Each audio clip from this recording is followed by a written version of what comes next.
뉴스바우 등호 현주 기자, 시사포커스, 세상소리 뉴스 등호 보이스 오브 월드, 이재명 대표가 조국 전 장관 전철을 밟을 수 있다는 중앙 매체 논평이다. 그 이유는 그가 28일 10시 30분 검찰 칼날 위에 섰기 때문으로 보고 있다.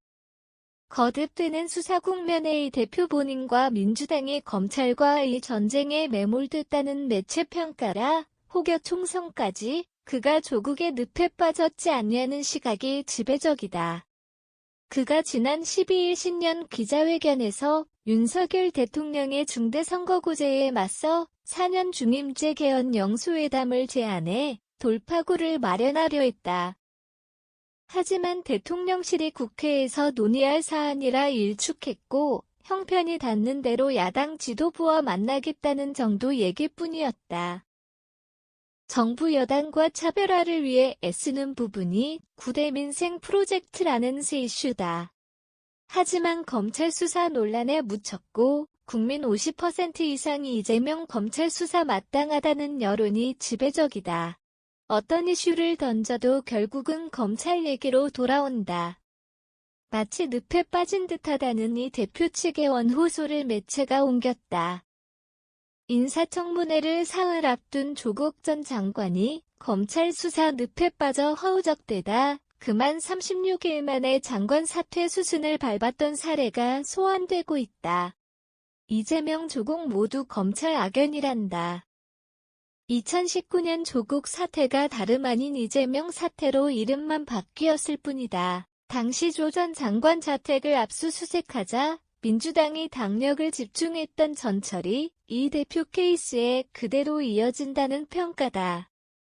검찰 악연을 차단하고자 민주당이 조국 사태 이후 검수한 박법인 형사소송법 검찰청법 개정안을 통과시켜가면서까지 검찰 수사권을 폐지하고 경찰 수사권을 강화했다. 이재명 사태 경우 민주당의 검찰 악연 차단 시도는 무엇인가? 조국 사태 당시 검찰과 전쟁부터 정권 교체 과정까지 이 대표가 검수완박 논란과 거리를 두며 철저하게 자기 관리했다는 매체 지적이다. 이 논리를 이 대표에게 적용한다면 2차 검경 수사권 조정에 소극적이었다는 민주당 강경파 의원 비판 대목이다. 이제와 검찰 상대로 전쟁하기에는 총선에 악영향을 미친다는 판단이 나온다. 검찰이 수사를 질질 끌면서 내년 총선까지 사법 리스크를 이어가지 않겠냐는 민주당 중진의원 인터뷰를 매체가 옮겼다. 고의적 지연 전술까지 거론했다. 검찰이 침입해서 어떻게든 빠져나와야 한다는 절박감이 민주당 기류로 보인다. 이 대표가 9대 민생 프로젝트로 자신의 정치 이미지를 띄우는 측면도 이런 우려와 무관해 보이진 않는다.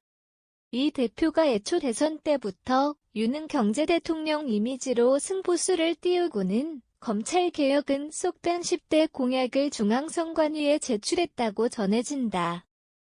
검찰 대통령 이미지와 대립각을 세운 정치적 이미지이지만 오히려 이 대목이 그의 딜레마로 지적된다. 정치 탄압 표적 수사 주장보다 팩트와 사실로 입증하라는 검사 출신 한동훈 장관 얘기에 탈출구 마련이 쉽지 않다는 중론이다. 해법은 검찰과 정면 승부밖에 없다는 얘기다. 강제 수사와 기소 시점 결정권이 검찰에 있다는 이유이다. 그 장소는 법정이고 결과는 무죄여야 한다는 주장이다. 그것도 시간이 많지 않다는 얘기다. 총선 차기 지방선거 대선까지 재판이 길어지면 답이 없다는 매체 논평이다. 그 사례가 조국 검찰 악연으로 조국 사태 선고 공판이 3년 6개월 만인 다음 달 3일 중앙지법에서 열린다고 한다. 이 사례는 이재명 검찰 악연에다 이재명 사태 법정 다툼이 중첩되는 곳이기도 하다. 검찰개혁 공약도 뺀 그렇게 피하고 싶었던 지점인데 도리어 그 늪에 빠진 형국이라 영수회담 제안이 결코 지나가는 소리가 아니다. 법치 자유상식, 공정화두를 강조하는 대통령과 협치가 가능할까 의문이다. 현주 기자 사코파워 @아웃룩, 캄루지바우.com